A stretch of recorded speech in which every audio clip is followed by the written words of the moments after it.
नमस्कार मित्रों, आज के इस वीडियो में बात करने जा रहा हूँ। अगर पत्नी अनुकूल नहीं है, यानी आपकी जो पत्नी है वो आपकी बात को नहीं मान रही है, जो चीज़ आपको पसंद नहीं है वो बार बार कर रही है, तो क्या करें। बहुत सारे लोगों का ये सवाल है कि हम अपने पत्नी की वजह से टेंशन में हैं, अपने गर्लफ्रेंड की वजह से टेंशन में, भैया क्या करें। तो देखो, भगवान श्री कृष्ण से सीखो। अर्जुन की बीवी का क्या द्रौपदी का चीरहरण हुआ, लेकिन श्री कृष्ण की इतनी सारी बीवी थी फिर भी उसका एक भी बीवी का चीरहरण हुआ नहीं हुआ। क्यों नहीं हुआ? क्योंकि सबको पता है कि कृष्ण शक्तिशाली हैं। उसी तरीके से मैं यहाँ पे एक और चीज़ कहना चाहता हूँ। कृष्ण ने एक और चीज़ कहा, भगवान श्री कृष्ण ने, कि अगर ताकतवर हो तो लड़की का हरण कर लो। जिससे वो प्यार करते थे रुक्मिणी को लेके भाग गए। तो लव मैरिज भगवान श्री कृष्ण ने ही किया, इसलिए इंसान भी कर रहे हैं। लव में जाति धर्म नहीं देखा जाता। इसलिए मैं कहता हूँ लड़कों से कि ताकत पैदा करो। अगर तुम्हारे पास ताकत है, जिस लड़की से प्यार करते हो उसका हरण कर लो। अब एक बात और सोचो कि भगवान शंकर की पत्नी पार्वती कभी भी शंकर भगवान पे गुस्सा नहीं करती, क्योंकि उनको पता है कि मेरा पति बहुत ताकतवर है। तो मैं बस यही कहना चाहूँगा कि औरत उसी मर्द के साथ रहती है जो पावरफुल हो, ताकतवर हो, पैसे वाला हो, बॉडी वाला हो, हैंडसम हो। जैसे कोई सेलिब्रिटी है, उसके पीछे कितनी लड़कियां औरतें भागती हैं, और कोई मिडिल क्लास लड़का है, उसको लड़की औरत भाव भी नहीं देती है, बात भी नहीं करती, रिप्लाई भी नहीं करती है। रियलिटी है कि नहीं है? तो भैया मैं यहाँ पे यही कहना चाहूँगा, लड़की औरत के पीछे भागना बंद करो। अपने आप को उतना काबिल पहले बनाओ, पहले अपने आप को कामयाब बनाओ। कामयाब बनने का मतलब है कि आप अपने पे 2 साल, 3 साल, 4 साल, 5 साल मेहनत करो। खुद पे 5 साल लगातार मेहनत करोगे तो चमक जाओगे, कुछ बन जाओगे। 2 साल भी अगर तुमने अपने पे मेहनत कर लिया ना, तो तुम निखर जरूर जाओगे। पहला चीज़, अपने बॉडी पे फोकस करो। अच्छा खासा बॉडी बनाओ, जिम जाओ, सुबह जल्दी उठो, रनिंग करो, अच्छा डाइट लो, रनिंग करो, अच्छा बॉडी बनाओ। पहला ये है। देखो, औरत कमज़ोर के साथ कभी नहीं रह सकती है लड़की। तो पहले अपना बॉडी अच्छा बनाओ। बॉडी एकदम मसल अच्छा होना चाहिए, एकदम तगड़ा होना चाहिए। दूसरी बात, गंदी आदतों से बचो। जो आजकल की गंदी आदतें हैं, मुट्ठबाजी, हस्तमैथुन, उससे बचो, क्योंकि उससे आपका लिंग कमज़ोर हो जाएगा। बाद में सेक्स करने के लायक नहीं रहोगे और बीवी को खुश नहीं कर पाओगे। फिर वो दूसरे मर्द के पास जा कर के खुशी ढूंढेगी। इसीलिए पहले बॉडी अच्छा बनाओ। दूसरा, गंदी आदतों को छोड़ो। हस्तमैथुन जैसी क्रियाएं बंद करो, गंदी फिल्में देखना बंद करो, आप मुठ मारना बंद कर दो। 2 साल देखो आपका ठीक हो जाएगा। 2 साल मुठ मारना बंद कर दो, 2 या 3 साल, 4 साल, उसके बाद तुम शादी करना। हस्तमैथुन बंद करो, बॉडी पे ध्यान दो, अच्छा डाइट लो, रनिंग करो। तो पहला चीज़ क्या है कि अच्छा बॉडी बनाओ। दूसरा चीज़, ताकत पैदा करो, कामयाब बनो। अगर तुम कामयाब बन गए ना, तुम्हारी पर्सनैलिटी ऐसी है, तो कोई भी लड़की जिससे भी तुम शादी करोगे ना, वो कभी भी तुम्हें वो चीज़ें नहीं बोलेगी जिससे कि तुम्हें बुरा लगे। बहुत सारे लोगों की समस्या रहती है, अरे भैया देखा है कभी पार्वती ने शंकर भगवान को ऐसा कोई बात बोला हो जिससे कि उसके दिल पे लगा हो? क्योंकि पार्वती को पता है कि अगर मैंने शंकर भगवान को कुछ बोला तो उनको कोई फ़र्क नहीं पड़ेगा, फ़र्क मुझे ही पड़ेगा, वो मुझे छोड़ के चले जाएंगे। समझ रहे हो भाई? तो तुम शंकर भगवान जितना बनो ना। भगवान बन नहीं सकते, लेकिन आईएएस बन सकते हो ना, आईपीएस बन सकते हो ना, यूट्यूबर बन सकते हो ना, सिंगर बन सकते हो ना, एक्टर बन सकते हो ना। कुछ भी करके तुम बड़ा आदमी तो बन सकते हो ना। अपने आप को कामयाब तो बनाओ। अगर तुम अपने आप को कामयाब बना लोगे ना, तो लड़की तुम्हारा इज्जत करेगी। कभी भी तुम्हें वो बात नहीं बोलेगी जो तुम्हें बुरा लगे। लड़कियां किसी भी सुंदर लड़के को देख के, हैंडसम लड़के को देख के, जिसकी बॉडी हो या पैसा हो, उसको देख के अट्रैक्ट हो जाती है। समझ रहे हो?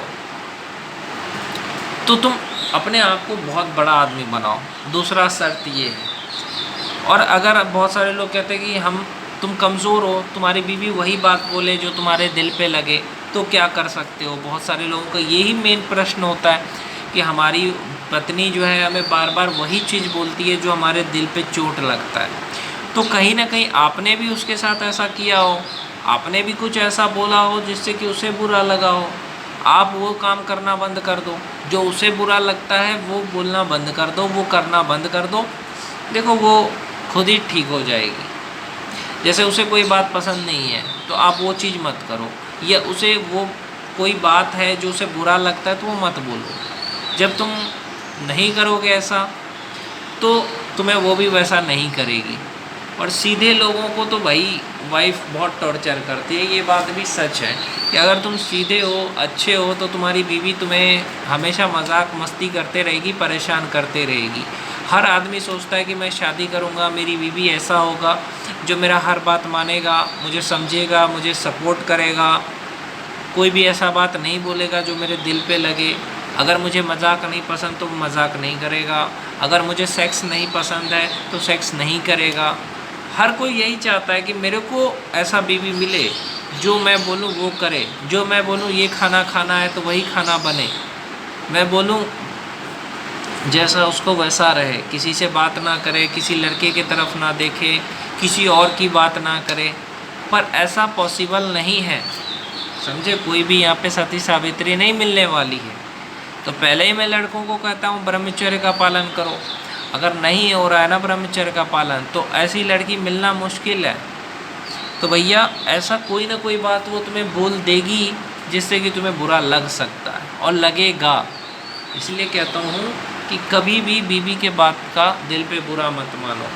अगर बीवी तुम्हें बार बार वही मजाक कर रही है जो तुम्हें पसंद नहीं है, किसी और के बारे में बोल रही है तुम्हारे सामने कि मैं किसी और के साथ जाऊंगी, मैं किसी और के साथ गोलगप्पा खाऊंगी, मैं किसी और के हाथ में हाथ डालूंगी, जो मजाक तुम्हें पसंद नहीं है, ये तुम्हें ऐसा कह रही है, किसी लड़के का तारीफ़ कर रही है तुम्हारे सामने कि अरे वो लड़का कितना अच्छा है, मेरी मम्मी का भी मदद करता है, मेरी भी मदद करता है, बहुत अच्छा लड़का है। यानी वो तुम्हें ये बताना चाह रही है कि तुम नहीं हो, तुम्हें वैसा नहीं है तुम्हारे में वो बात, समझ रहे हो। इनडायरेक्टली उसका कहने का यही है।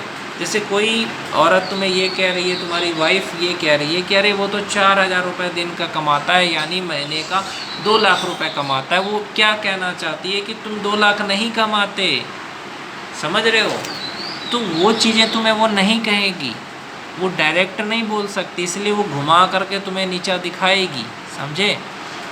तो ऐसे परिस्थिति में क्या करना चाहिए। देखो पति का आजकल इज्जत कुछ नहीं है, पति कुछ है ही नहीं। मर्द की इज्जत आजकल कुछ नहीं रह गया है। औरत का इज्जत करता है मर्द, हमेशा कहा जाता है औरत की इज्जत करो, लड़की का इज्जत करो। मर्द की इज्जत जाए भाड़ में, मर्द है ही नहीं। मर्द सिर्फ एक ही चीज़ के लिए है, धूप में, बरसात में, गर्मी में मरो, पैसा कमाओ, बीवी बच्चा को खिलाओ। तुम खुश हो चाहे ना हो, तुम क्या कर रहे हो, खाए कि नहीं खाए, उससे किसी को नहीं मतलब है। ये है मर्द। और ज़्यादा कुछ बोलोगे तो नीले ड्राम में डाल दिए जाओगे। तो भैया मर्द को सिर्फ टेंशन मिलता है, दुख मिलता है, तकलीफ़ मिलता है, फिर भी वो रो नहीं सकता, समझे, क्योंकि वो मर्द है ना। मैं ये नहीं कह रहा हूँ कि पुरुष औरत को नीचा दबा करके रखे, नहीं तो बोलेगा कि ये कहना चाहता हो कि औरत के नीचे दब के रहे ना, दब के ना रहे, बराबरी करे, लेकिन ये नहीं कि नीचा दिखाए। समझ रहे हो मेरा कहने का मतलब। बराबरी करना और नीचा दिखाने में फ़र्क है। औरत भी हवाई जहाज उड़ा रही है, लड़की और लड़के भी उड़ा रहे हैं, तो बराबरी करने की बात नहीं, यहाँ पे साथ देने की बात है। तो ऐसी पत्नी या ऐसी गर्लफ्रेंड खुशनसीब लोगों को मिलता है जो उसको सुख दे, जो उसको टेंशन ना दे, जो उसको ऐसी बात ना बोले जो उसके दिल पे लगे। ऐसा खुशनसीब लोगों को मिलता है।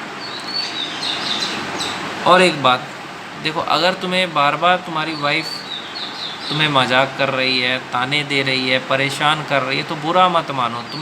तुम्हारे बुरे कर्म का फल है, समझ रहे हो।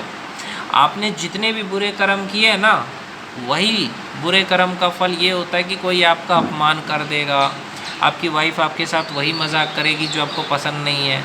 इसमें उसकी गलती नहीं है, आपके कर्मों की गलती है। इसीलिए उसको बुरा मत सोचो। भगवान से बोलो कि हे भगवान, तुम मेरे पापों को धो रहा है। अगर मेरी बीवी मेरी मेरे साथ ऐसा मजाक कर रही है, ये कोई मेरा अपमान कर रहा है, या मेरी बीवी को मैं बार बार समझाता हूँ कि ये चीज़ मुझे पसंद नहीं है, फिर भी वही बोल रही है, वही कर रही है। तो भगवान से यही प्रार्थना करो, भगवान तू मेरे पापों को मिटा रहा है, मैंने भी अपनी ज़िंदगी में गुनाह करा, उसका फल मुझे मिल रहा है, बीवी के रूप में, कभी बच्चे के रूप में, कभी किसी और के रूप में। और खुश रहा करो, किसी के बात को दिल पे मत लो। और एक बात ये होता है कि किसी को अपने भगवान मान के रखा है, यही आपका सबसे बड़ा दिक्कत है। कह रहे मेरी बीवी मेरे अनुसार चलेगी, जो मैं कहूँगा वैसा करेगी। क्यों भाई, तुम किसी के अनुसार चलते हो क्या? हाँ, नहीं चल सकते ना, तुम्हारे अनुसार कोई नहीं चलेगा। इसीलिए कहता हूँ भगवान का दर्जा किसी को मत दो, उम्मीद लगाना है भगवान से लगाओ। किसी से तुम उम्मीद लगाते हो कि वो तुम्हें दुख नहीं देगा, किसी से उम्मीद लगाते हो कि वो मुझे ऐसी बात नहीं बोलेगा जो मेरे दिल पे लगेगा, तो भैया उम्मीद लगाना बंद कर दो। वो बोलेगा, वो बोलेगी, समझे, वो वही करेगी। इसलिए उससे उम्मीद मत लगाओ, अपने दिल पे तसल्ली रखो, भगवान का शुक्रिया करो और दुखी मत रहो। आप लोग का दुख का कारण ही यही है क्योंकि आप लोगों को अपना मान के बैठे हैं, कह रहे ये मेरा अपना है। भाई कोई नहीं है अपना, अगर कोई अपना है तो भगवान है। भगवान कभी भी आपके दिल पे चोट नहीं करेंगे, भगवान कभी भी आपको ऐसी बात नहीं बोलेंगे जो दिल पे लगे, वो आपके कर्मों का फल होता है। इसीलिए उम्मीद लगाना है तो माधव से लगाओ, इंसान से मत लगाओ। बीवी भी रखो, बच्चे भी रखो, माँ बाप भी रखो, लेकिन भगवान किसी को मत बनाना। प्यार सिर्फ भगवान से हो सकता है, इंसान से प्यार होना मुश्किल वाला बात है। वो आई लव यू बोलने से नहीं होता है, आई लव यू बोल करके टेंशन दे दे करके मारना होता है, समझे। ये नीले ड्रम में डाल दिया जाएगा, या समझ रहे हो ना। इससे अच्छा है भगवान से प्यार करो, मोहब्बत करो, खुशी से रहो और किसी की बात को दिल पे मत लो।